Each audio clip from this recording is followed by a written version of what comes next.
자, 오늘 예고를 말씀드린 것처럼 저희가 히브리서 말씀은 다 끝났습니다.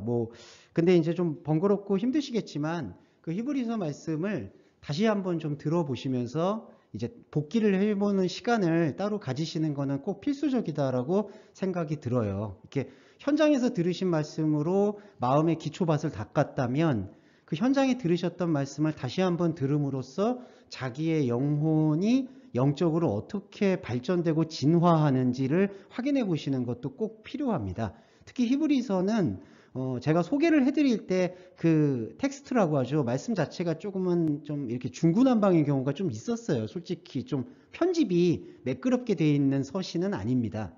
어떤 분들은 하나님 말씀인데 무슨 매끄럽지 않냐 이렇게 얘기하시겠지만 우리가 읽고 해석하는 데 있어서는 좀 그런 면이 있었던 것이죠. 근데 다시 한번 들어보시면은 히브리서 안에 있는 그리스도를 확실하게 발견하실 수 있다. 그래서 한번 히브리서는 유튜브에 제가 링크를 해놨기 때문에 한번 또 참분히 복귀하시는 시간을 가지시면 좋겠고요. 오늘은 아까 방금 전 교회 소식 때 말씀드린 것처럼 여러분이 혹시 동서말씀교회를 다니신다 아니면은 나 성경을 읽고 있다라고 하실 때 계속 좀 희박해지긴 하지만 관심과 의지를 갖고 계시는 분들은 늘 또 계시더라고요. 참 그게 저는 하나님 섭리라고 생각을 하는데 야, 누가 예배를 올까? 누가 성경을 읽을까? 성경을 또 누가 제대로 읽을까라고 생각하는 게 사실 제가 되게 그런 면에 있어서 되게 냉소적이었는데 근데 하나님의 섭리라고 느끼는 건 꼭 한 분 한 분은 계세요. 그러니까 저와 여러분에게도 여러분의 삶과 관계에서도 꼭 한 분 한 분씩은 성경은 뭘까? 하나님은 누구일까? 예수 그리스도는 왜 우리 이 땅에 오셨을까? 이제 그런 거에 대해서 관심을 갖는 분이 계시다고 생각을 합니다. 가족일 수도 있고요. 아니면 주변에 지인일 수도 있고요. 이제 그럴 때 좀 말씀을 나눠야 되는데 이제 사실 아시겠지만 저희 교회가 매주 예배를 하는 방식이 그러니까 이게 성경 말씀을 좀 원래 원어로 같이 번역을 하고 또 원어 안에 있는 의미를 풀고 이제 그러다 보니까 그게 좀 쉽게 말씀드려서 이렇게 처음 말씀을 접하고자 하는 자는 상당한 어려움을 좀 느끼신다고 하더라고요. 이게 무슨 말인지도 잘 모르겠고 기존의 의미가 있고 기존의 의미를 갱신하는 의미가 있는데 그런 거에 대해서 기존의 의미도 좀 모르거나 확실하지 않은데 그걸 또 새롭게 하는 의미를 들으시니까 매우 좀 어려움을 겪고 있는 것 같았습니다. 그래서 오늘은 특별히 좀 다 아시는 내용이지만 시간을 할애해서 이렇게 진리에 이르는 10계단이라고 해서 이제 구원에서부터 믿음, 부활까지. 그래서 우리가 기독교를 왜 믿는가? 예수 그리스도를 왜 따르는가? 거기에 대한 좀 이유가 되는 핵심 구절들을 좀 뽑아서 설명을 드릴까 합니다. 네. 그리고 10계단이라고 해서요, 이것도 무슨 단계처럼 나는 5단계 있어, 6단계 이런 다단계 업체 그런 말은 절대로 아니고요. 이렇게 쭉 흐름을 갖고 있다. 성경은 전체적으로 이런 흐름을 갖고 있다라는 거를 좀 소개해 드리고자 하겠으니까 이렇게 첫 번째에서 5번째 계단까지 함께 하시고 그리고 좀 쉬었다가 6번째에서 10번째로 연결해 보시면 좋겠습니다. 자, 시작을 좀 해볼게요. 이 화면 보시면서 야, 제가 요즘 기술이 많이 늘어났습니다. 이런 화면도 할 줄 알고 제 자신이 대견하죠. 저하고 초기에서 같이 예배하신 분들은 이렇게 아시겠는데 우리 사당동 그 지하에서 여기 사당동 지하 경험하신 분 몇 분 계신데 거기서 그냥 이런 거 전혀 없었어요. 그냥 이렇게 주야장창 성경만 막 펼치고 막 2시간, 3시간 했던 기억이 있는데 그때의 기쁨도 있지만 지금 보면 또 제가 좀 대견하구나 이렇게 말씀을 나눌 수가 있겠고 자, 첫 번째로는 이 출발점이 제일 중요해요. 첫 번째 단계가 하나님은 사랑입니다. 근데 이 성경의 모든 시작은 어쩔 수 없이 그리고 필연적으로 사랑으로부터 시작을 합니다. 그러니까 되게 냉정하게 들리실 수 있겠지만 우리는 피조물이거든요. 만들어진 자고 하나님이 창조주라고 볼 수 있어요. 조물주시죠. 그러면 조물주 위에 건물주라고 여기 가듯이 조물주 맘이에요, 솔직히. 그러니까 지은 사람 맘이에요, 우리가. 만약에 하나님이 우리를 포기하고 찾아와 주지 않으면 그걸로 끝이에요. 더 이상 우리가 그렇다고 인간적인 마음을 동원해서 하나님 왜 나 안 해요? 이렇게 얘기한다고 해서 아무 소용이 없는 거예요. 그걸 우리가 로마서에서 바울이 정확하게 얘기한 거 있죠. 너희가 토기장이가 뜻대로 짓는 것에 대해서 어떻게 힐문하냐. 그거는 말이 안 된다. 냉정하지만 그건 사실이에요. 하나님이 우리한테 관심도 없고 의지도 없으면 그거는 그대로 끝나는 거예요. 그럼 우리는 그냥 죽는 거예요. 예. 그런데 성경의 약속은 거기서 이거를 찾은 거죠. 하나님이 우리를 사랑으로 찾아왔다. 그러니까 성경은 하나님의 약속이잖아요. 그 약속은 우리하고 맺는 어떤 상호 체결이 아니라 일방적인 약속이에요. 창조하신 하나님이 우리를 지으시고 우리를 사랑하셔서 우리한테 찾아오셨다. 그 의지가 바로 아가페입니다. 하나님은 사랑이시다. 네. 근데 우리가 약간 이제 이 세상의 생각과 섞여 있는 게 뭐냐 하면 사랑하자라고 들었을 때에는 우리 약간 여기서 구분을 해야 될 게 있는데 우리가 학습된 사랑이 있어요. 그러니까 사람마다 나는 사랑받는다, 나는 사랑을 준다라는 개념이 조금씩 다 다릅니다. 그리고 사랑을 느끼는 감정 지수도 조금씩 다 달라요. 어떤 사람에게는 되게 다정하게 하는 게 사랑의 방식인데 그 사랑을 받는 사람은 나는 좀 다정한 것보다는 좀 무심했으면 좋겠어 하는 마음도 있어요. 그래서 사람이 느끼는 사랑의 방식은 전부 달라요. 제가 이 말씀을 왜 드리냐 하면은 하나님은 사랑이십니다라는 말을 들었을 때에는 각자 다 자기 몸과 머리가 기억하는 사랑으로 하나님 사랑을 떠올른다는 겁니다. 그러니까 하나님이 사랑이시라니까 나를 이렇게 사랑해 주시겠지. 좀 더 다정한 걸 원하는 분은 그런 다정한 방식으로 사랑해 주시겠지. 무심하게 사랑하기를 원하는 분은 무심하게. 그러니까 사랑이라는 것을 감정에다 두고 하나님이 이런 감정으로 나를 사랑하시는 거야 라고 생각하는 게 안타깝지만 좀 대부분의 요한일서 4장 8절에 담겨있는 하나님은 사랑이시다라는 단어에 대한 오해로 볼 수가 있어요. 제가 왜 오해라고 말씀을 드렸냐 하면 이때의 사랑이라는 거는 제가 처음에 말씀드렸던 인간적 감정의 사랑을 우선하는 게 아니라 하나님이 창조하신 하나님이 우리에게 약속으로 찾아오신 것 바로 그러한 찾아오신 존재를 사랑이라고 표현한다는 거죠. 그러니까 추상적인 감정이나 마음을 하나님이 사랑이실 거야 라고 하는 게 이 말씀의 핵심이 아니라 하나님은 약속과 의지를 가지고 우리를 찾아오셨다. 그거를 사랑이라고 표현을 하는 겁니다. 자, 그리고 하나님 사랑과 약속의 방식에서 요 중요한 게 4장 9절이죠. 요한일서 하나님이 자기의 독생자를 세상에 보내셨다라고 얘기를 하세요. 독생자를 보내셨다. 여기서 독생자라는 게 구원이 유일하다라는 뜻도 되지만 독생자를 보내셨다라는 것은 우리로 하여금도요. 우리가 갖고 있는 세상의 생각과 세상의 관계도 끊어져야 함을 암시하는 겁니다. 하나님이 우리를 만나기 위해서 독생자를 보내셨다라는 것, 이 독생자라는 것은 세상의 관계가 없는 사람을 뜻하거든요. 그래서 예수님의 출생도 무염수태라고 하죠. 그 사람의 관계를 통해서 나타나지 않았던 것. 그런 이유가 뭐냐 하면은 인간의 족보나 인간의 생각에 속하지 않겠다라는 의지를 보여주신 게 바로 성모 마리아 탄생이라고 보시면 될 것 같아요. 캐톨릭의 성모 마리아하고는 교리가 좀 다른 거죠. 그래서 하나님이 당신을 사랑하는 방식은 바로 세상과의 관계에서부터 온전히 자유로울 수 있는 독생자를 보내셨다는 거예요. 하나님은 사랑이신데 독생자를 보내셨고 마지막으로 화목제물로 보내셨다라고 해요. 자, 제물은 뭐냐 하면요. 이게 말씀을 전달해 주실 때에는 그냥 러프하게 하시면 되는데 저희는 요거를 세세히 알아야 되니까 좀 풀이를 드리는 거니까 양해해 주시고요. 제물이라는 거는 교환입니다. 그러니까 만약에 중고나라 같은 데서 제 휴대폰과 그리고 만약에 성도님 휴대폰으로 이렇게 교환하는 거를 화목제물이라고 표현할 수 있겠어요. 교환한다. 그런데 왜 하나님은 우리의 것과 교환을 해야 될 필요가 있을까요? 자, 우리가 가지고 있는 게 하나님과는 전혀 다른 것이기 때문에 하나님이 독생자를 보내주셔서 독생자를 우리 안에 심어주시고 독생자가 아니었던 것을 갖고 오시는 거예요. 그러니까 이 뜻을 아시죠? 자, 하나님이 제가 하나님이고 이게 사람이에요. 근데 이게 사람이 지금 방치가 되어 있는 상황이에요. 사랑 이전에. 그래서 하나님이 사랑을 가지세요. 그리고 이 방치되어 있던 사람을 찾아오려고 하세요. 그런데 이 사람은 세상에 다 얽매여 있어요. 그래서 하나님이 이 세상의 모든 관계와 고리를 끊을 수 있는 독생자를 여기에 보내셨어요. 그래서 독생자를 이 사람에게, 나에게 알게 하셨어요. 그게 바로 교환이에요. 그리고 독생자를 알게 하시고 세상을 가지고 오신 거예요. 하나님이 세상을 대신 가지고 오셨다라고 보시면 돼요.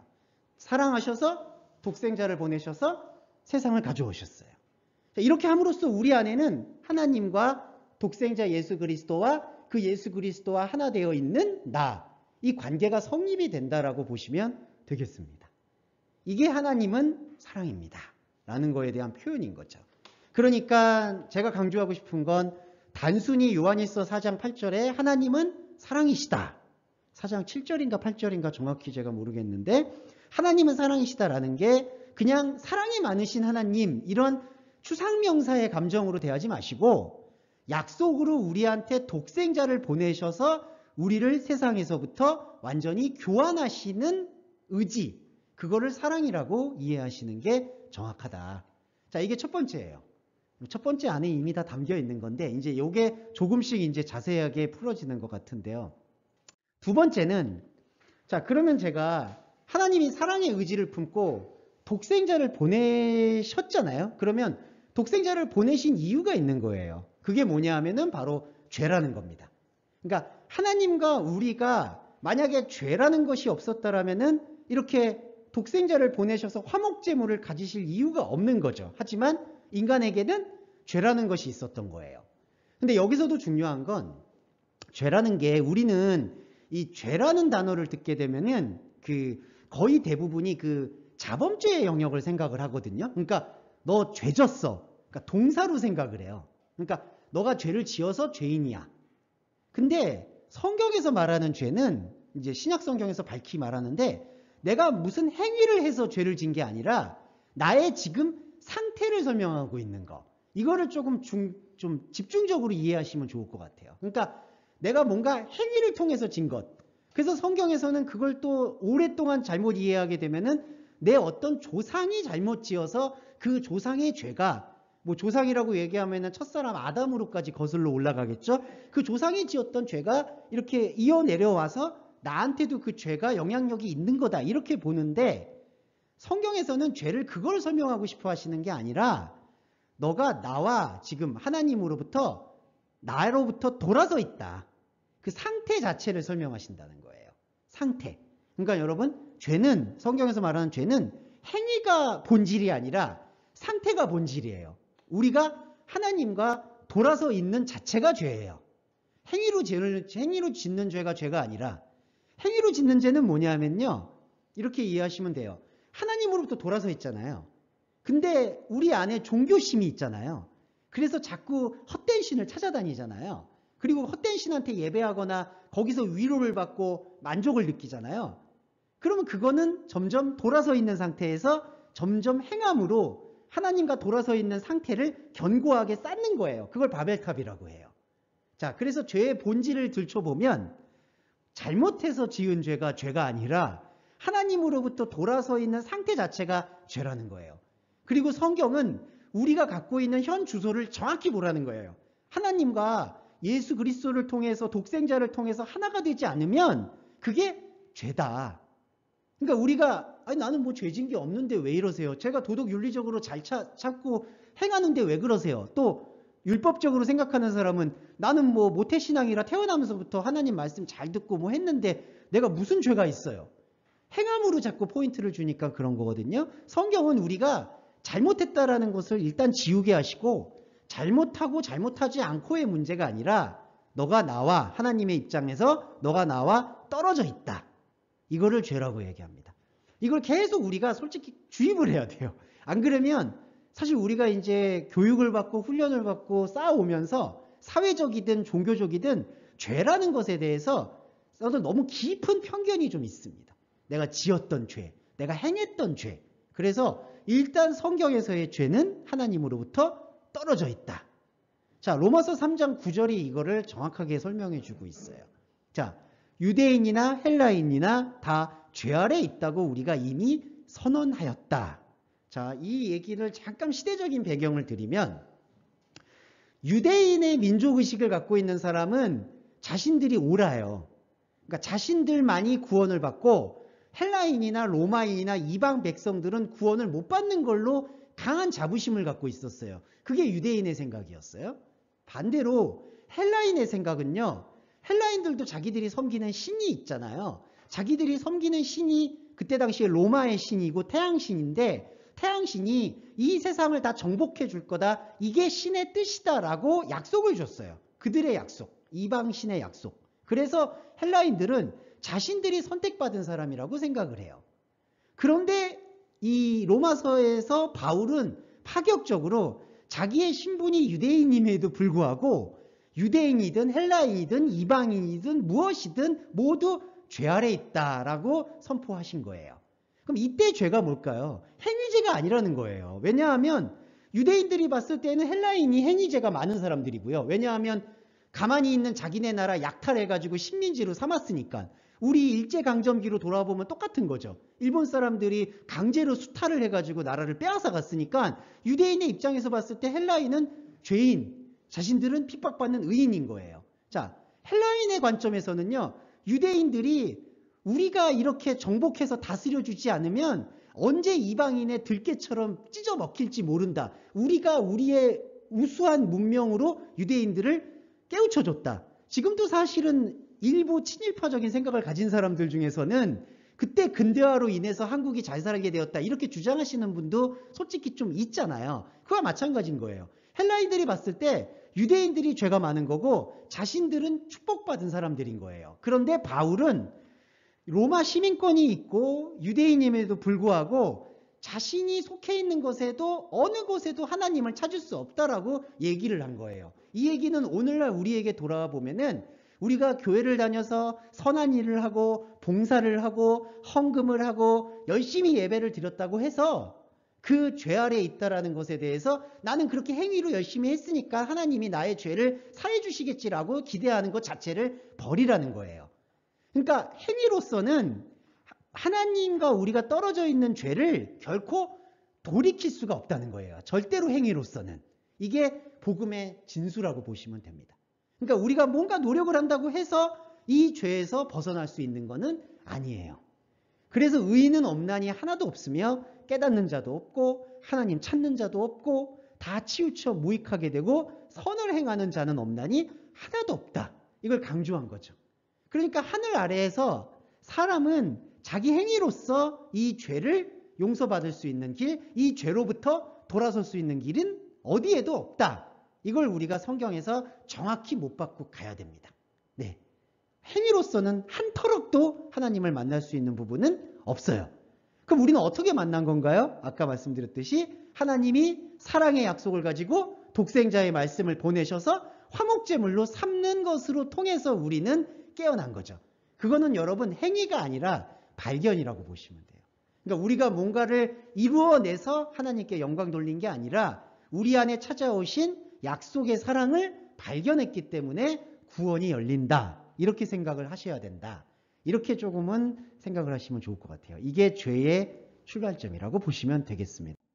그리고 세 번째, 이게 이제 죄에 대한 똑같은 건데 예수님은 우리한테 이 죄를 알게 하셨어요. 그러니까 여러분 이게 좀 역설적인 건데 죄를 깨닫는 게 복음입니다.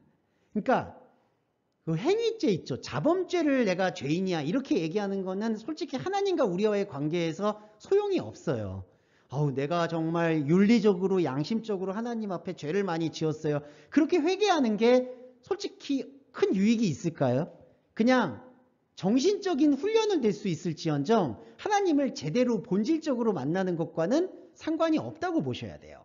그러면 예수님이 오셔서 하신 일이 뭐냐 하면 우리가 완전히 하나님과 지금 다른 길을 걷고 있었구나. 그렇기 때문에 그 다른 길을 걷고 있는 상태에서는 그러니까 하나님은 이쪽을 걷고 저희는 이쪽을 걸으니까 여기서 아무리 우리가 뭔가 열심히 해도 하나님이 여기서 봐줄 수가 없는 거잖아요. 그러니까 하나님의 방향이 죄라는 뜻이 하마르티아가 아예 방향이 다르게 걷고 있다는 뜻인데 그럼 하나님이 여기를 걷고 우리는 여기를 걷는데 여기서 우리의 생각대로 하나님은 사랑이실 거야. 하나님은 나한테 복을 주실 거야. 하나님은 나한테 영광을 주실 거야. 라고 아무리 얘기해도 서로의 가는 방향이 전혀 다르기 때문에 알 수가 없는 거죠. 그래서 하나님이 여기를 걷고 있는 하나님이 아가페, 사랑을 발동하셔서 독생자를 여기다 보내셔서 이 방향으로 가고 있는 우리에게 야, 너가 이 방향을 지금 잘못 가고 있어 라고 얘기를 하셨다는 거죠. 그게 바로 예수님의 영적인 목적이에요. 자, 그러면 이렇게 볼게요. 이 요한복음 1장 29절을 좀 풀어볼 텐데, 이튿날 요한이 예수께서 자기에게, 세례 요한입니다. 자기에게 나아오심을 보고 가로되, 이거 유명한 구절인데, 세상 죄를 지고 가는 하나님의 어린 양이다. 자, 이렇게 얘기를 하는데, 요거 조금 자세하게 설명드릴게요. 세상이 소유하고 있는 죄예요. 이걸 직역을 하면. 코스모스가 세상이 소유하고 있는 죄. 근데 세상이 소유하고 있는 죄를 지고 간다라고 번역된 아이론이라는 동사는 옮긴다는 뜻이에요. 자, 그럼 직역해 볼게요. 세상이 소유하고 있는 죄를 옮기시는 하나님의 어린 양이다. 자, 이 뜻을 어떻게 해석할 수 있냐 하면요. 세상은 우리예요, 여러분.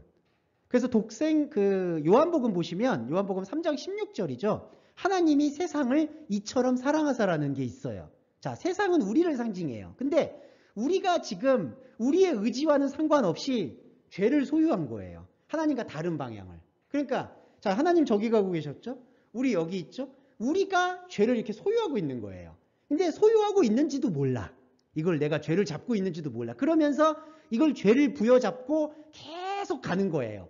거기 안에 자기 소명, 자기 목적, 자기 종교, 자기 공명심, 자기 명예, 자기 영광, 자기 재능, 이거 죄다 들어간 거예요.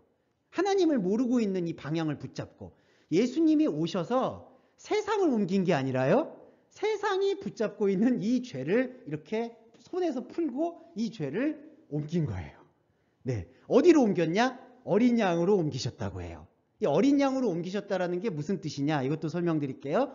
구약 성경이나 신약 성경의 어린 양은요, 길을 잃어버린 혹은 길을 모르는 이 뜻이 어린 양의 뜻이에요. 제가 창세기에서 아벨을 설명을 드릴 때 잠깐 설명을 드렸는데, 하나님의 어린 양이라는 뜻은 이 죄를 잡고, 예수님이 세상이 소유하고 있는 죄를 잡고 세상이 더 이상 찾을 수 없는 곳으로 이 죄를 끌고 가버리는 거예요. 그 구약의 대속죄일 제사 중에 여러분 그 아사셀 양 기억하시죠? 아사셀 양 피에다가 머리에다 안수하고 광야로 보내죠? 그럼 사람이 못 찾죠. 이것도 예수님의 역할도 마찬가지인 거예요. 자, 세상이 이 죄를 소유하고 있었는데 예수님이 오셔서 이 죄를 잡아요. 근데 사람은요, 모든 눈과 귀가 이 죄에 초점이 맞춰져 있는 거거든요. 하나님과는 방향이 다른데. 근데 예수님을 만나게 되니까 예수님이 이 죄를 뺏어간 거예요. 그리고 예수님 어디 가세요? 어디 가세요? 그러는데 십자가와 부활을 보여주세요. 그게 어떤 사건이냐? 이 죄를 더 이상 우리가 찾을 수 없는 곳으로 갖고 가버리시는 거예요. 자, 그러면 이게 어떻게 될까요? 죄를 갖고 예수님은 무인지경, 아무도 찾을 수 없는 곳으로 가버리세요. 그러면 사람이 요즘 말로 이제 멘붕이 오는 거죠. 멘탈 붕괴가 오는 거예요. 근데 세상은 그대로 남아있는 거예요. 자, 그 다음에 그 자리를 누가 찾아와 주나요? 바로 보혜사, 파라클레토스라고 하는 말씀이 그 자리를 찾아오는 거예요. 죄가 옮겨진 자리에. 이해되시죠? 그러니까 예수님의 역할은 우리가 그토록 의식적이든 무의식적이든 이렇게 본능적으로 막 부여잡고 있었던 그 죄를 갑자기 뺏어가지고 숨바꼭질을 그냥 하신 거예요. 영원히. 그러니까 인간은 여기서 불안해진 거예요. 솔직히. 죄가 없으니까. 목표도 없고 방향도 없고 어디로 가야 될지도 몰라요. 갈 바를 알지 못해요. 그 갈 바를 알지 못하는 그 상태를 채워주는 게 바로 로고스, 말씀이라는 거죠. 근데 여러분, 조금 무서운 말씀을 드리자면, 만약에 아까도 죄의 본성이 남아있잖아요. 우리가 예수님을 만약에 만났다 하더라도, 만약에 경험했다 하더라도, 이렇게 표면적으로 경험을 했다 하더라도 우리 안에 죄가 없어져도 죄의 본성이 남아있죠. 그게 우상숭배의 본성인데, 그래가지고 예수님이 말씀으로 채워주시기 위해서 이제 말씀을 사역을 시작을 하시려고 하는데, 사람은 죄의 습관이 남아있기 때문에 그걸 안 보려고 해요. 그리고 다른 신을 찾아요. 그게 여러분 출애굽 때 보시면 또 금송아지 찾고 은송아지 찾는 거와 똑같은 현상이에요. 비판적으로 말씀드려서 죄송하지만 오늘의 교회에도 그런 위험성이 다분하게 있는 거예요. 예수님이 우리의 구세주라는 걸 선포하는 게 바로 어린 양 선포예요. 이건 좋아요. 그런데 그럼 선포하고 나면 우리 안에 남아있는 이 죄의 습관을 완전히 소멸시킬 수 있는 말씀의 충만이 들어와야 되잖아요. 그런데 말씀을 안 읽어요. 그러면 어떻게 될까요? 이 자리에 또 다른 귀신이 들어온다. 그래서 예수님 비유 중에 이 집이 비고 깨끗해졌거늘 또 다른 악한 귀신 7이 들어온다라고 표현을 하는 거예요. 왜냐하면 우리 안에 죄의 관성이 있으니까. 하나님을 모른 채 막 이렇게 쫓아가고, 그리고 그게 되게 쉬워요. 왜냐하면 현상적이고 감정적으로 막 뜨거운 게 올라오니까. 그러니까 예수님이 오셔서 이걸 치워도 말씀으로 채울 생각은 안 하고 자기 생각과 자기 우상으로 또 채우려고 한다는 거예요. 그래서 우리가 끊임없이 영적 전쟁을 해야 된다, 예배를 해야 된다라는 이유가 거기에 있는 거예요. 근데 여기서 예수님의 역할을 정확히 보시면 예수님은 우리 세상인 우리 안에 우리가 소유하고 있는 죄를 완전히 가져가신 분. 예수 그리스도 외에는 이거를 옮겨가시는 분이 없어요. 예, 그리고 무인지경, 어린 양처럼 우리가 전혀 찾을 수 없는 곳으로 죄를 가져가신 분이라는 거예요. 이거 자체가 상당한 복음이죠. 자, 그리고 네 번째, 다섯 번째 얘기하겠습니다. 자, 구원은 뭐냐 하면은 아까 제가 말씀 충만 얘기 드렸죠. 자, 말씀 충만이라는 게 바로 요 하나님을 만나는 게 말씀 충만, 곧 구원의 시작이다. 구원을 살아간다. 이렇게 보시면 되겠습니다.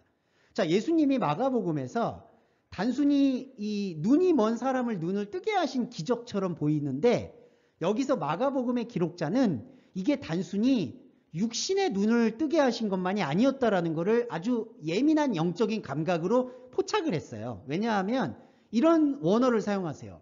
하늘을 우러러 탄식. 근데 하늘을 우러러라는 뜻이 아나블레파스라는 게 다시 본다. 직역을 하면 하늘을 다시 보시고 이렇게 얘기하세요. 왜 예수님이 다시 보실까요? 우리 때문이에요. 왜냐하면 우리가 익숙하게 왔었던 하늘, 땅, 사랑, 감정, 인간의 욕망, 이거를 그대로 그냥 있는 그대로 보고 있었거든요. 죄의 상태. 근데 예수 그리스도의 역할이 뭐예요? 이때 죄의 기둥을 뽑았잖아요. 그리고 그 다음에 우리한테 지금까지 죄의 기준으로 보았던 모든 것들을 다시 보여주셔야 되는 거예요. 여러분, 이게 바로 회개예요. 다시 보여주시는 거. 거듭남이에요. 그래서 예수님이 당신은 다시 보실 필요가 없지만 우리가 다시 봐야 되기 때문에, 그래서 하늘을 다시 보신 거예요.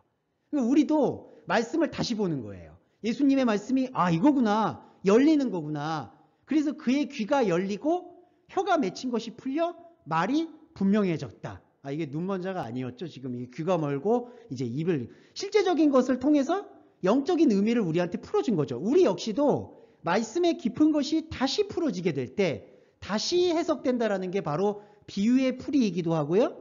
우리한테 익숙하게 주어졌던 것들을 다시 읽게 되는 영적인 전환점이에요. 그걸 예수님의 말씀이 우리한테 허락하신 거죠. 그래서 우리가 이런 마가복음 말씀에서도 원문이나 여러 가지 의미를 통해서 하늘을 다시 보시게 했구나. 우리 귀가 멀어 있었구나. 내 입이 분명하지 않았구나. 중언부언하고 있었구나. 그거를 죄의 습관들, 행위죄가 아니라 하나님과 상태가 완전히 등돌랐을 때 했었던 모든 종교적 습관, 경제적 습관, 관습, 이런 것들을 다시 봐야 될 필요가 말씀이 깨우쳐 주시는구나라는 것을 알게 되면 그때부터 우리는 진짜 기도, 진짜 예배, 진짜 헌금이 나온다는 거예요. 그게 바로 구원이죠. 왜냐하면 하나님을 만나는 상태니까. 이렇게 가고 있었다가 하나님이 사랑이셔서 예수님을 보내셔가지고 우리한테서 이렇게 가고 있는 이유가 있잖아요. 뭐가 목적이 있으니까. 목적을 완전히 거세해버린 거죠. 그래서 우리가 한때는 고아와 과부처럼 떠도는 거예요. 난 지금까지 이것만 믿고 갔는데 이게 갑자기 없어졌어. 예수님을 만나고 나니까.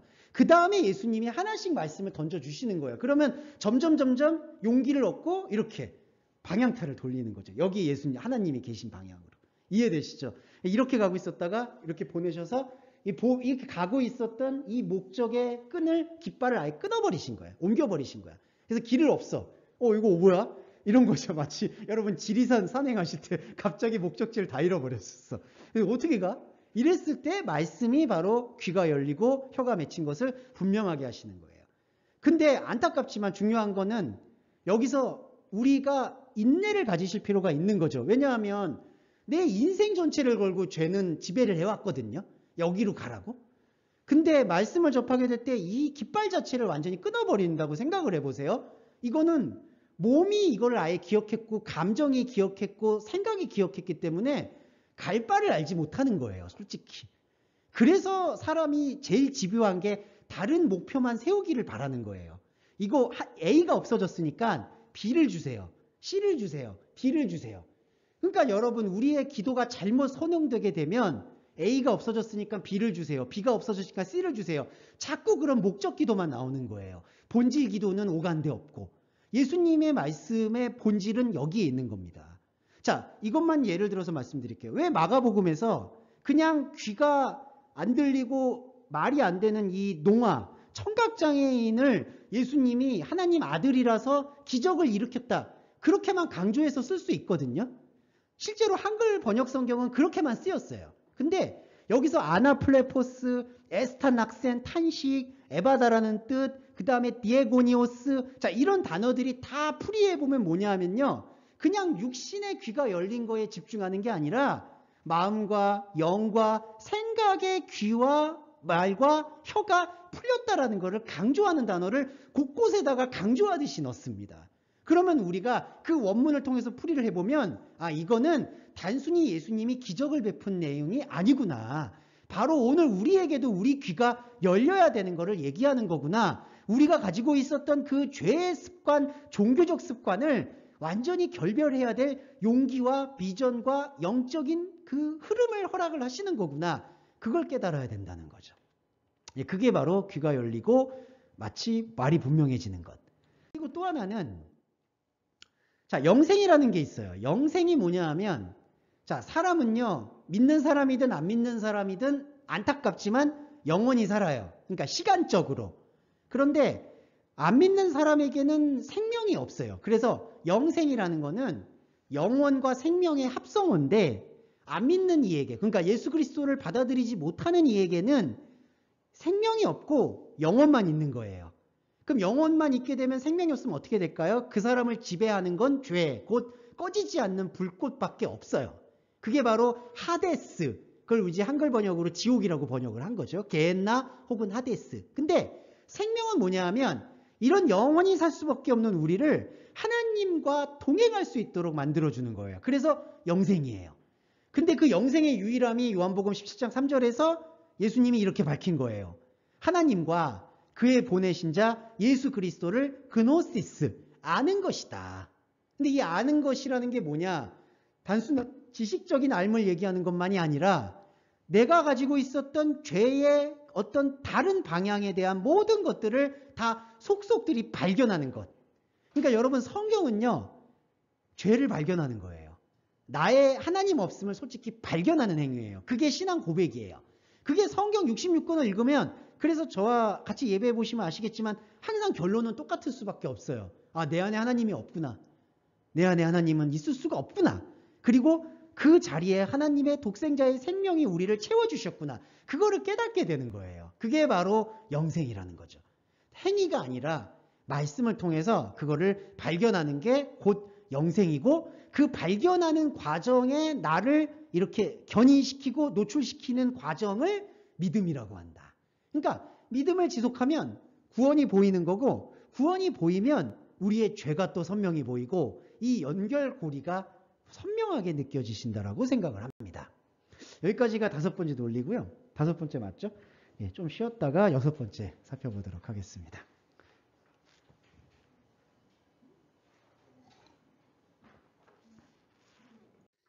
자, 이제 아까 영생은 그 예수 그리스도를 이제 아는 것이라고 했잖아요. 그노시스인데.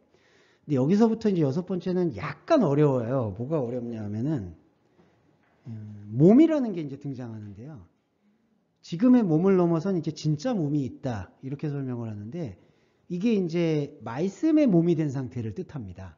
그래서 우리가 항상 말씀화가 된다, 말씀이 된다 이런 표현들을 많이 드리잖아요. 바로 이게 우리가 가져야 될 진짜 몸이라는 거예요. 이 말씀이 몸이 된다라는 게 아까 믿음은 영생은 예수 그리스도를 깨닫는다고 하잖아요. 그런데 깨닫는다는 게 아, 이게 이런 의미구나. 아, 나 알았어. 자, 단순히 그런 차원이 아니라 내가 알았잖아요. 내가 예수 그리스도를 발견했잖아요. 그러면 발견하고 하나님이 나를 알아본 그 자체가 몸이라는 거예요. 네. 이게 좀 신비롭지만 받아주셔야 될 느낌이에요. 왜냐하면 내가 하나님을 알았어. 내가 예수님을 깨달았어. 그때 사람의 생각은 적용을 항상 원해요. 무슨 뜻이냐? 내가 이제 예수님의 사랑을 알았고 뭘 알았어. 그러니까 나도 이걸 가지고 뭔가 활용을 하겠어. 그러니까 사실은 교회의 존재 의미도 그런 거예요. 예수님 진리 알았고 반석 위에 십자가 세웠으니까 많은 사람들을 전도하고 데리고 와야 돼. 근데 그게 오해예요, 솔직히. 그러니까 뭐 전도를 하고 많은 사람을 데려오는 것도 의미가 있겠지만 근데 그게 성경의 본질이 아니에요. 본질은 예수님이 자신을 깨달으라고 얘기한 이유는 어떤 그냥 깨우침을 주라는 얘기가 아니라 나를 통해서 하나님을 발견해야 된다라는 거예요. 이걸 필연적으로 얘기하시죠. 왜냐하면 하나님이 나를 보는 것 자체가요, 몸이 돼요. 되게 신기하죠. 예. 그러니까 여러분 이거를 그냥 약간 공상과학처럼 느끼지 마시고 하나님이 나를 영의 생명으로 봐주시는 것 자체가 내가 몸이 되는 거예요. 그래서 이게 진짜 몸이에요. 그래서 여기 보시면 고린도전서가 중요하게 언급되어 있는데 15장 42절 44절에서 죽은 자의 부활을 이렇게 설명하는 거예요. 자, 이 죽음이 이렇게 설명을 드릴게요. 먼저 뭐에 대한 죽음이냐? 죄에 대한 죽음이에요. 아까 세상이 죄를 소유하고 있잖아요. 근데 예수님이 죄를 치워가시잖아요. 그럼 죄가 안 보이잖아요. 이 죄가 안 보이는 상태가 뭐냐 하면 죄에 대해서 죽은 거예요, 우리가. 왜냐하면 더 이상 죄를 목적을 가지고 활동을 못하니까. 죄에 대해서 우리가 죽은 거예요. 자, 이게 죽은 거예요. 근데 예수님이 단순히 죽음만 선포하신 게 아니잖아요. 부활도 선포하시잖아요. 이걸 얘기한 거예요. 죽은 자의 부활. 우리는 죄로 인해서 죽었어요. 자, 지금의 몸이 나는 살아있다라고 느껴요. 근데 말씀을 통해서 나는 이렇게 살아있고 눈도 깜빡거리지만 하나님을 모르고 있던 상태에서는 죽어있던 거구나.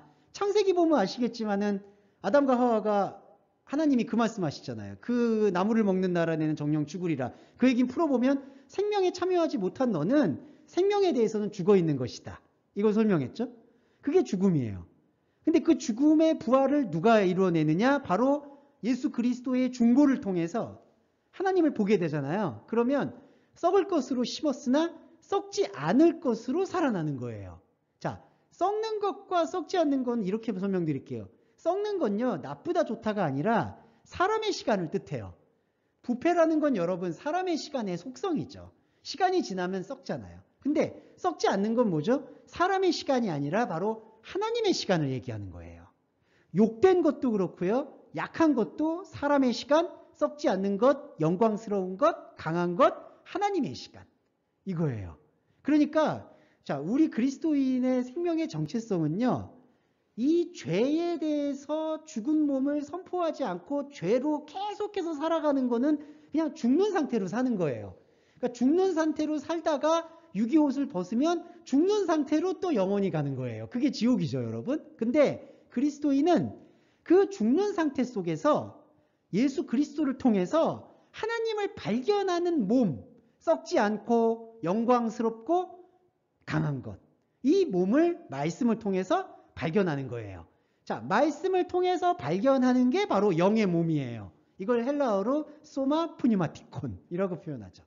그러니까 죽은 자의 부활을 예수님이 사도 바울이 설명할 때 당시의 사람들이 어떤 오해가 있냐면요. 지금도 여러분 종교 중에 여호와 증인이나 이제 뭐 신천지라는 단체들 들어보셨겠지만 여호와의 증인이나 이런 곳이 아니더라도 사람들이 어떻게 믿냐 하면 많이 안 믿거나 다른 사람들, 믿지 않는 사람들은 그냥 육신이 죽으면 다 소멸돼라고 생각을 많이 해요. 아니면 지옥을 그냥 무슨 뭐 이렇게 묘사하듯이 불꽃처럼 막 거기서 고통받아 이렇게 하는데 그게 아니고 영의 몸이 우리 안에서 생명으로 존재하지 않으면 사람들은 영원히 시간 속에서 썩고 욕되고 약한 것으로 계속해서 고통을 받는다는 뜻이에요. 근데 반대로 예수 그리스도의 생명을 받아들인 존재는 육의 몸도 있지만 영의 몸도 있음을 이제는 긍정해하는 존재가 되는 거예요. 그럼 여러분 이거 생각해 보세요. 육의 몸이 있은즉 영의 몸이 있다라는 건요. 육의 몸을 버리란 뜻이 아니라요. 육의 몸이 있음을 이제는 영의 몸을 통해서 받아들이라는 거예요. 예전에는요. 육의 몸이 어디에 예속이 돼 있냐면 죄에게 예속이 돼 있었죠. 죽음의 예속이 돼 있잖아요. 근데 이 죽음을 치운 거예요. 그래서 이 죄에 대해서 우리가 죽었어요. 이 죽은 육의 몸이 이제 어디에 접붙임이 되느냐? 말씀의 몸이 된 영의 몸에 접붙임이 된다는 거예요. 그러니까 영에 속한 삶이다라는 건요, 육을 버리고 영을 취한다는 얘기가 아니라 이 고아와 과부가 된, 머리 둘 시온 미아가 된 육의 몸을 말씀이 몸이 된 영의 몸에게 접붙이는 거예요. 로마서 보시면 여러분 접붙임 비유 나오죠. 이 분재처럼 생각하시면 돼요. 다 썩어가는 나무에서 가지를 딱 뜯어서 살아있는 생명뿌리가 있는 곳으로 이식하는 걸로 보시면 돼요. 그럼 진짜 살아나는 거예요. 그래서 제가 강조하고 싶었던 부분은 그냥 말씀을 그냥 이거 듣고 이 말씀 더 뛰어난 것 같아, 더 좋은 것 같아. 자, 이런 논리가 아니라 말씀을 듣고 그 말씀에 집중적으로 담겨있는 뜻을 길어 올리는 행위는 단지 나를 어떤 지식을 쌓거나 영적인 능력을 쌓으려고 하는 게 아니라 몸이 되려고 한다는 거죠. 몸. 그러니까 여러분 이 하나님의 생명의 천국에 있을 때, 하나님과 함께 할 때 몸이 있어야 돼요. 어떤 몸이냐? 말씀의 몸이 있어야 돼요. 그래야지 하나님이 나를 더 풍성하게 알아주시고 잡아줄 수가 있는 거예요. 이게 바로 영적 감각입니다. 그러니까 여러분 그리스도인은 진짜 몸이 회복된 존재라고 보시면 돼요. 그리고 만약에 그리스도인이 아니다, 이건 기준을 생명이 없다, 그러면은 그 사람은 눈은 깜빡깜빡 뜨고 돌아다니고 감정을 느끼고 노래도 잘 부르고 뭐 하지만, 그 노래라고 얘기해서 죄송합니다. 어떤 특정한 거, 글도 않습니다. 이걸로 넘어갈게요. 하지만 그 사람은 그냥 눈만 껌뻑껌뻑 하는 짐승이에요. 정말 죄송한 말인데 구약에서는 그런 존재를 베마, 네피립, 짐승이라고 다 표현을 합니다. 네, 이게 바로 영의 몸에 대한 얘기예요, 여러분. 그리고 부활은 뭐냐? 진짜 몸을 발견한다. 아까 그거의 부연 설명이에요. 부활은 뭐냐? 예수님이 요한복음에서 나사로 살릴 때 이 얘기를 해요. 나는 부활이요 생명이니 나를 믿는 자는 죽어도 살겠고. 근데 이게 역설적이게도요, 죽어도가 아니라 조사가 죽어야예요. 죽어야 살겠고. 그게 무슨 뜻이냐? 뭐에 대해서 죽는 거죠? 죄에 대해서 죽는 거예요. 그러니까 나를 믿는 자는, 나를 믿는다고 한다면 너가 죄에 대해서 죽어 있음을, 더 이상 죄가 나의 주인이요 아버지가 아님을 깨달아야지 산다, 이 얘기를 하고 있는 거예요. 그러니까 나를 믿는 자는 죽어도 산다라는 게 그 육신이 죽었는데 다시 살아난다, 그 얘기가 아니에요. 여기서는 예수님은 육체의 죽음은 사실 중요한 게 아니었어요. 더 놀랍게도 예수님은 나사로를 사흘 만에 살려내는 것도 별로 중요한 게 아니에요. 그냥 그 무리들을 위해서 보여주신 거지, 예수님에게 육신은 사실 그다지 중요한 게 아니었어요. 더 중요한 건 육신이 있어도 영이 죽어 있으면 아무 소용이 없잖아요. 영을 살리는 게 중요했던 거죠. 그러니까 나는 부활이요 생명이다. 나가 예수인데 예수님이 뭐죠? 말씀이에요. 그러니까 내가 부활이요 생명이라고 얘기하는 거는 역사적인 요 예수님 얘기만 아니라 나를 통해서 흘러나오는 이 하나님의 말씀이 곧 부활이요 생명이고, 이 부활이요 생명의 말씀을 온전히 받아들이게 되면, 그게 나를 믿으면 죄에 대해서는 죽고 의에 대해서는 살아난다라는 거죠. 그래서 나를 믿는 자는 죽어도 살고, 더 축복은 뭐냐 하면 이제부터 순환이 일어나는데, 저와 여러분이 만약에 이러한 영적인 깨우침을 받아서 말씀이 몸이 되시잖아요. 그게 이거예요. 살아서 나를 믿는 자. 그러니까 말씀이 몸이 돼서, 여러분 몸이 됐다고 해서 그 재활을 멈춰서는 안 되겠죠. 만약에 뭔 감각이 마비되었던 식물인간이 갑자기 깨어났다고 가정해 보세요. 그 사람이 갑자기 일어나가지고 무슨 천방지축 뛰어다닐 수 있는 거 아니죠. 몸의 원리와 똑같이 육신의 몸도 똑같이 영의 몸도 똑같아요. 영의 몸도 눈을 뜨고 감각이 생기면 그 다음부터는 영적 재활을 해야 돼요. 그게 말씀이에요, 여러분. 그래서 말씀이 이렇게 분량이 많은 거예요, 솔직히. 66권. 그 오랫동안 역사가 있을 정도로. 그래서 말씀을 계속 깨우치는 게 바로 살아서 나를 믿는 자예요. 자, 살아서 나를 믿게 되면 어떻게 되죠? 영원이라는 인간 시간 속에서 죽음을 경험하지 않는다. 영원히 죽지 않는다라는 게 바로 영생이에요. 예. 그러니까 영원히 죽지 않는다라는 거를 동양 철학이나 아니면은 서양의 합리주의에서는 뭐라고 얘기하냐면은 영원히 안 죽는다, 이렇게 생각하는데, 아까도 말씀드렸지만 영원히 안 죽는 거는 안 믿는 사람이든 믿는 사람이든 다 주어진 거예요. 영원히 다 안 죽어요. 근데 어떻게 되느냐? 우리 그리스도인이 영원히 안 죽는다는 거는 어떤 거냐?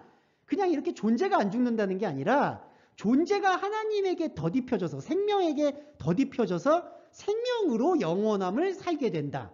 이거 이해되시죠? 그게 영원히 죽지 않는다는 뜻이에요. 이게 그냥 불멸을 살아간다 이런 뜻을 얘기하시는 게 아니에요.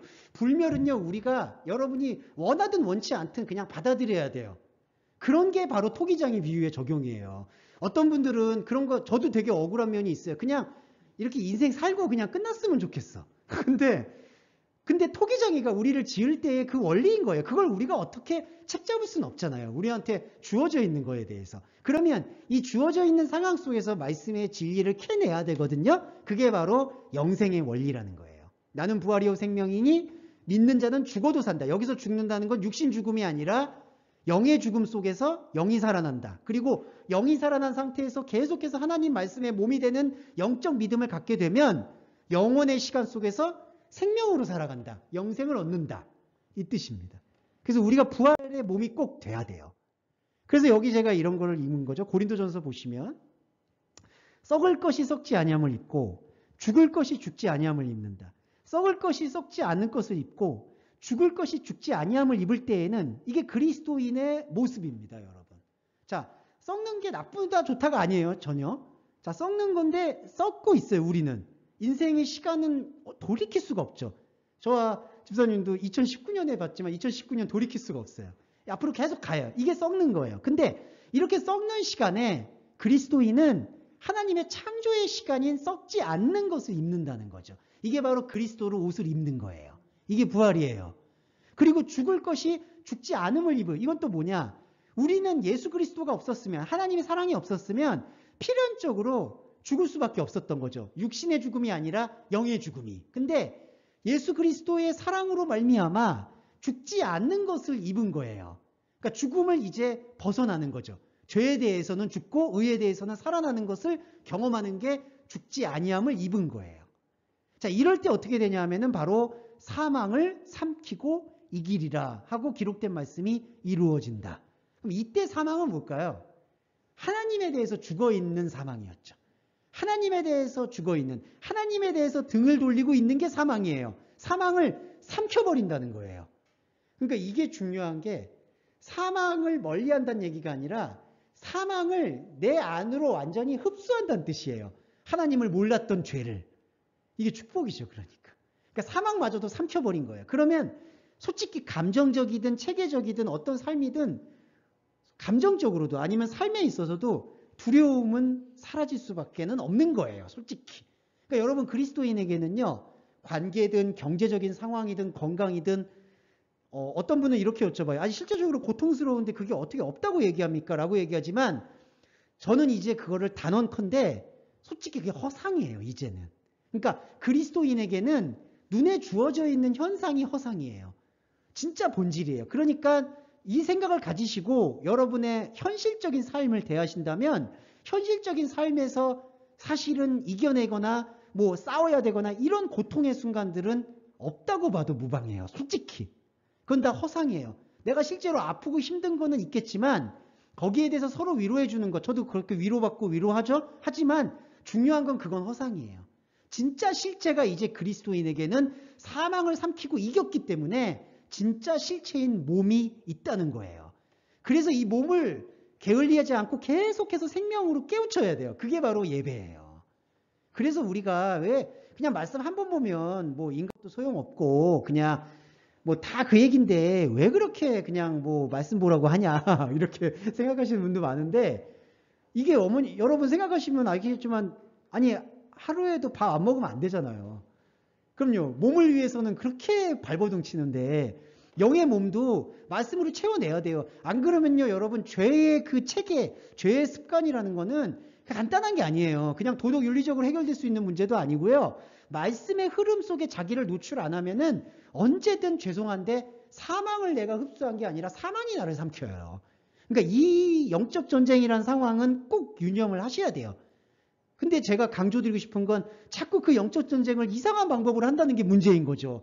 자꾸 기도를 한다든지 뭐 어떤 막 입술의 기도, 입술의 헌금, 뭐 입술의 정성, 입술의 찬양. 근데 그런 모든 근본이 말씀으로 채워져야지 찬양, 헌금, 기도, 예배가 의미가 있는 거지.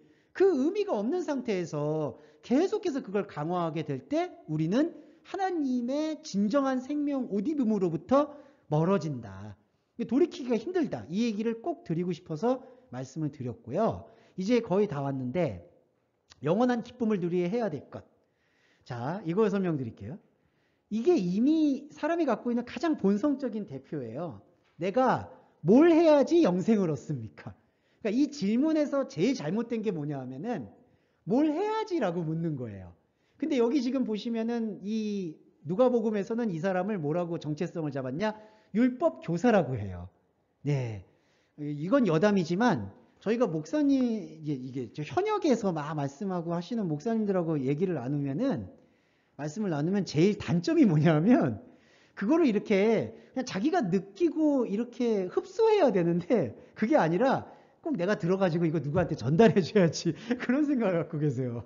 아니 누구한테 전달하기 전에 저도 마찬가지인데 누구 전달하기 전에 나를 먼저 설득을 해야지. 나도 설득이 안 됐는데 무슨 잃어버린 양을 아니 자기가 잃어버린 양 같은데 제가 볼 때는 그런 경향이에요. 여기 보시면 율법 교사도요. 항상 가르치거나 내가 뭔가를 행해야 된다라는 것에 대한 깊은 강박관념에 빠져 있는 사람이에요. 근데 정도의 차이가 있지만 모든 사람들은요, 이 본성이 있어요. 내가 배워서 가르치고 적용해서 그걸 통해서 쓰임 받아야 돼. 그리고 사람은요, 남성들은 편견이 아니지만 그게 더 강한 것 같아요. 어떤 지위, 위치, 명예 이런 게 없으면 남성은 특히 금방 늙는 것 같아요. 어떤 분들도 현역의 정치인이신데 은퇴를 하고 나니까 저 최근에 한번 그분을 봤는데 야 진짜 20년은 늙어 보이시더라고요. 그러니까 자기가 뭘 해야 될지 모르고 자기가 어떤 자리에 있을지 모르니까 완전히 사람이 정말 죄송한 말인데 산송장이 되셨어요. 의미를 잃어버린 거예요. 그래서 현대에서 심리학은 자꾸 그 의미를 잃어버리지 말라고 여러 방면에서 동기부여를 하는 거예요. 근데 여러분 그리스도인도 기독교 상담도 그런 동료를 해서는 솔직히 안 돼요. 그거는 힘들더라도요. 말씀을 통해서 마주치게 해야 돼요. 그 극단적인 허무함과 솔로몬이 말하고 있는 그 극단적인 허무함과 마주해야 돼요. 그러니까 사람은 정말 가르치고 행하고 적용하고 이거 아무것도 아니구나. 하나님 앞에서는 적어도. 그러니까 그걸 알아야 돼요. 그걸 인식을 해야 돼요. 그래서 영생을 얻는다라는 이 질문의 가장 잘못된 지점은 뭘 해야지 얻느냐. 근데 뭘 하는 게 없어요. 예, 이게 결정적인 거예요. 왜냐하면은 뭘 해야 하는 게 없다라는 예수님의 말씀이 얼마나 확연하냐 하면은 이거는 설명드리고 갈게요. 자, 예수님이 대답을 어떻게 하셨냐면요. 마음을 다하고 목숨을 다하고 힘을 다하고 뜻을 다하여라고 되어 있죠.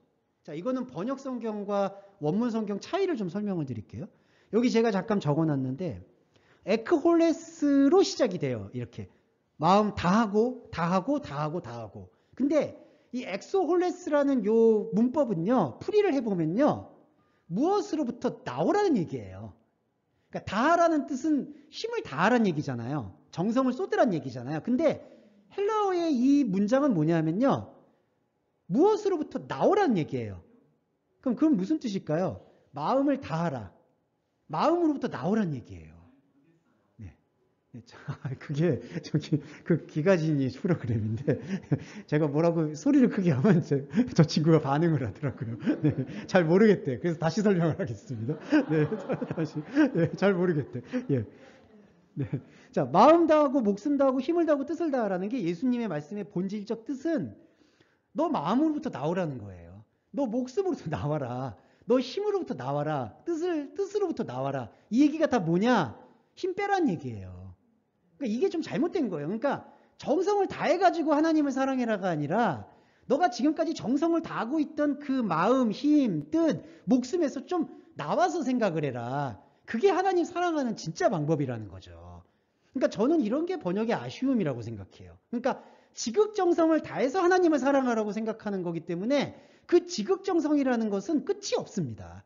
그러니까 죽을 때까지 그냥 지극정성이에요. 뜻 다하고 목숨 다하고. 근데 예수님이 저는 정말 그렇게 말씀하셨다고 생각이 전혀 안 들어요. 예수님의 이 복음의 메시지를 보면은 이럴 수가 없어요.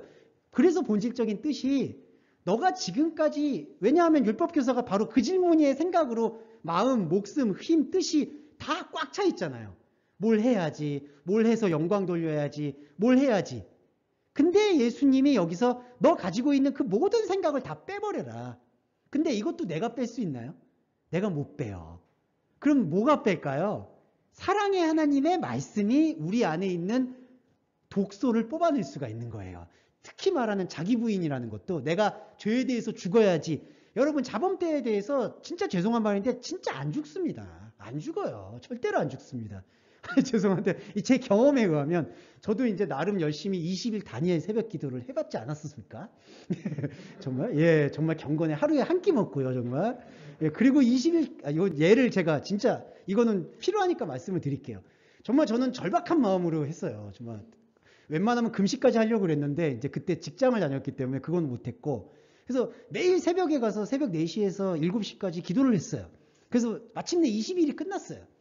거기가 이제 양지역 근처에 있는 교회였는데 그리고 이제 직장으로 가려고 차를 타고 나왔어요. 나오는 바로 그 순간 갑자기 옆차가 확 끼어든 거예요. 그때 그 순간 저도 모르게 정말 육두문자가 예야야야 이렇게 나왔어요. 근데 제가 그날 기도한 게 뭐냐면 주님 저는 이제 죄에 대해서 죽었기 때문에 사람에 대한 욕설 그리고 인간의 미움 이 모든 것들이 없어졌습니다. 주님 앞에 선포합니다.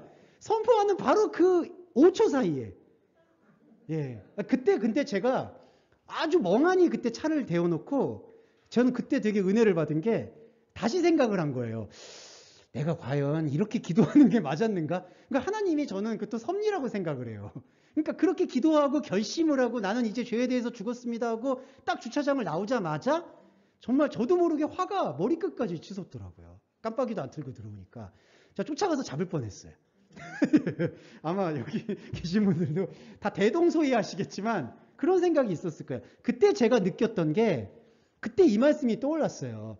아, 이거 예수님 진짜 이렇게 얘기 안 하신 것 같다. 마음 다하고 목숨 다하고 힘을 다하고 뜻을 다하고. 그래서 그날 또 성경을 찾아보고 원문을 찾아보니까 이게 달라는 거예요. 이게 원래 뜻하고. 그래서 제가 느꼈을 때 우리의 행위와 우리의 생각의 중요성도 있겠지만 진짜 중요한 것은 하나님의 말씀에 대해선 솔직하게 나의 모든 걸 내려놓을 수 있는 말씀의 열림이 필요하구나. 그걸 깨닫게 된 것 같아요.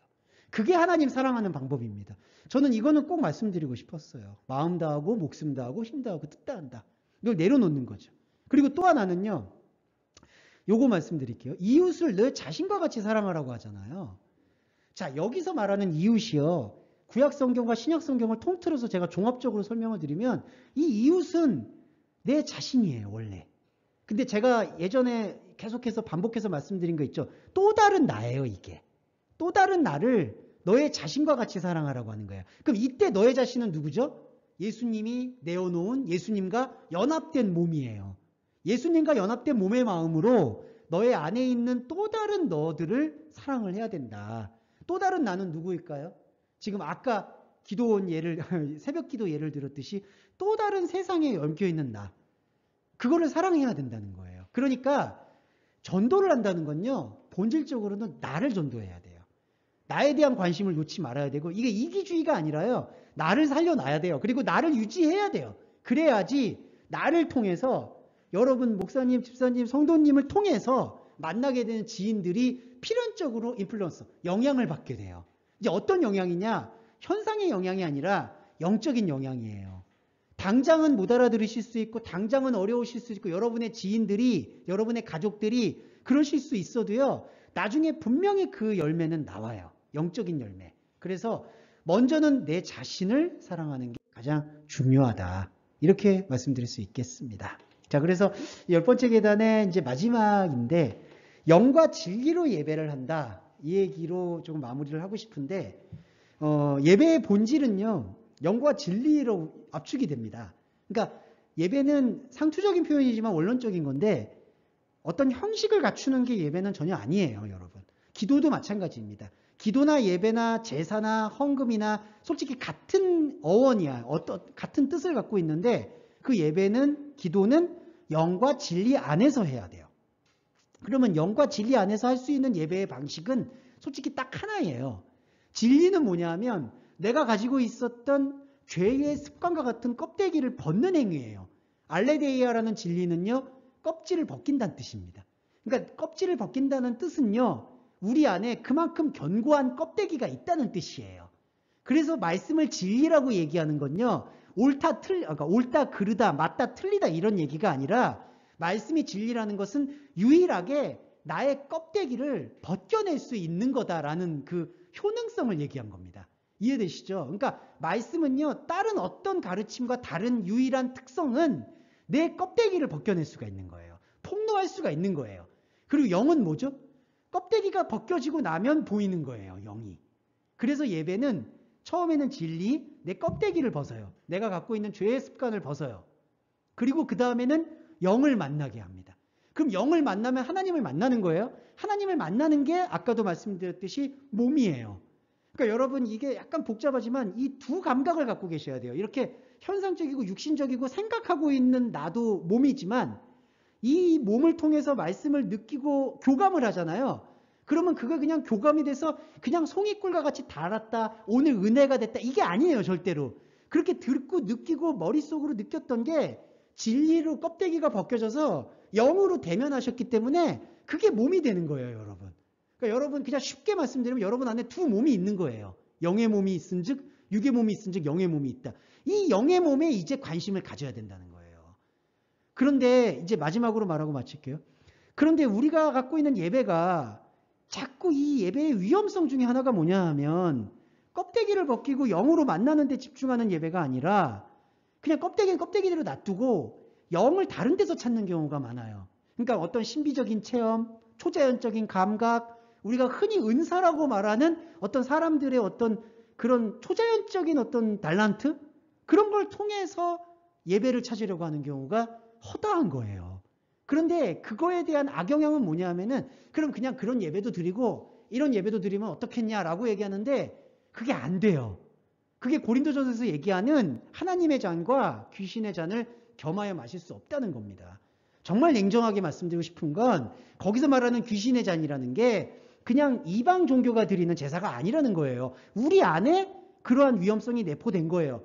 아시겠지만 구약의 율법을 받았음에도 불구하고 그 제사가 초기서부터 어긋나잖아요. 아론과 제사장들에 의해서. 그러니까 시작하면부터 어긋나요. 그게 사람이 갖고 있는 견고한 하나님으로부터 등을 돌려 있는 죄성이라는 거죠. 그래서 영과 진리의 예배라는 것에 대한 중요성은 아무리 강조해도 지나치지는 않는다. 이렇게 한번 정리해 봤습니다. 그래서 오늘 보신 이 유인물 잘 한번 보관해 보시고요. 그래도 좀 지인분들과 같이 말씀 나누고 싶은 부분이 많잖아요. 그럴 때 이렇게 한번 이런 시간을 가져보자 이렇게 하실 때, 이런 것들을 오늘 드린 거는 좀 자세하게 풀이를 한 거고요. 자세하게 안 하셔도 되고요. 그냥 이런 순서 있어, 한번 따라해봐 이렇게 그냥 하셔도 아마 효과가 있을 거라는 조심스러운 기대를 가져봅니다. 네, 고생하셨고요. 오늘 기도하고 주기도문으로 예배 마무리하도록 하겠습니다.